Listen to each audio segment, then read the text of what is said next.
Sunday's lesson.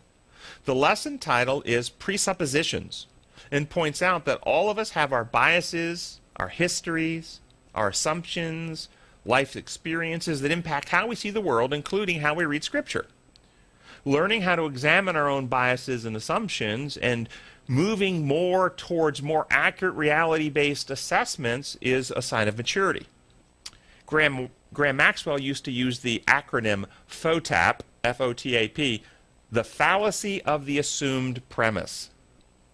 Assuming something to be true that is not yet proven true or in fact is not true deceives one and leads us to draw conclusions that are inaccurate or false. During this COVID pandemic, I have pointed this out many times.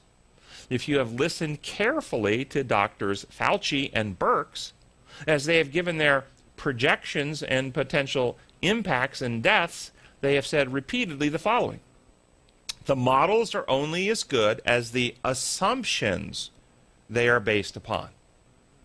What does that mean? The models and projections that you've been hearing and we've been told are not based on facts. They're based on assumptions. And the assumptions are drawn from certain facts. What are the facts? Let me give you the facts about the COVID. Coronavirus, COVID-19, exists, and it is a virus. That's a fact. COVID-19 is contagious. That's a fact. COVID-19 causes sickness and in some people, death. That's a fact. But the rate of transmission, the virulence, how deadly it is, how lethal it is, what percentage of people in the population actually have it, what percentage of people will actually die from it, those are all assumptions. Those are not facts. There's no hard data yet that actually nails down any of that data. We all assume. And that's why at one point projections of 2 million American deaths, and then 1 million American deaths, and 200,000 American deaths, then 100,000 American deaths. And it keeps changing because as more data comes in, the assumptions, which are based on the little facts that we have, keep changing.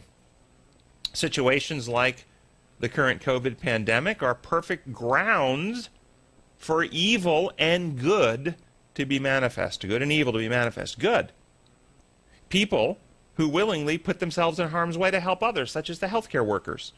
People who willingly sacrifice to help others, socially distancing, closing their business, taking financial hardship in order to help slow the spread of this disease, sharing what they have with other people who don't have, even life-saving treatments. All of these are manifestations of love for our fellow citizens and human beings, and we have seen these manifestations. But evil is also manifested in situations like this. Hoarding, exploitation, price gouging, not caring for anyone but themselves, seeking to take advantage of others, including using the situation to advantage or advance unrelated causes, seeking to take away liberties.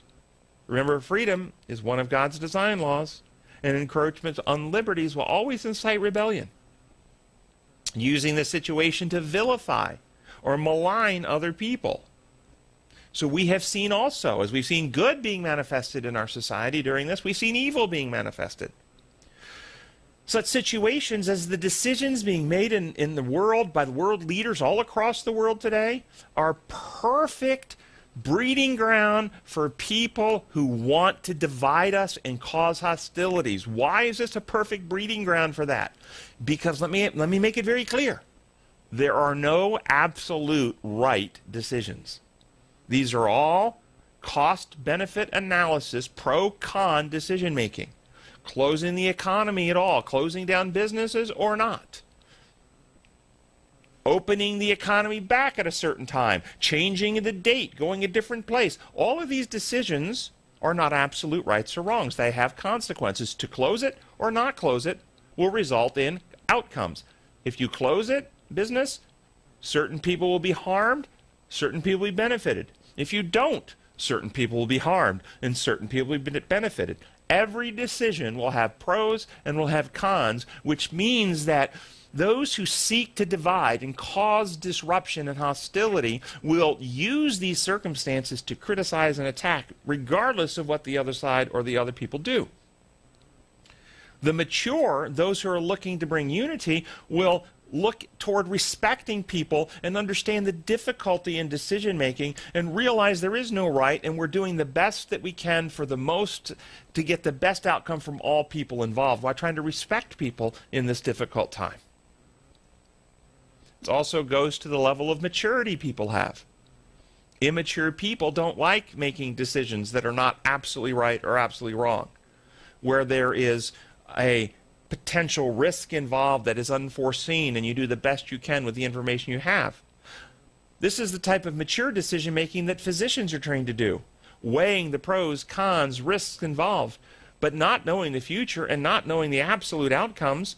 Make the best decision you can with the greatest likelihood of helping those. But immature people often can't tolerate such decision making. I've seen it, and any physicians that you know, you can ask, they've seen it. They will often have, in difficult decision making in an ER and an ICU, present the pros, cons, risks to family, and sometimes family member will just ask the doctor, tell us what you would do. They don't want to make the decision. They want somebody else to make the decision for them.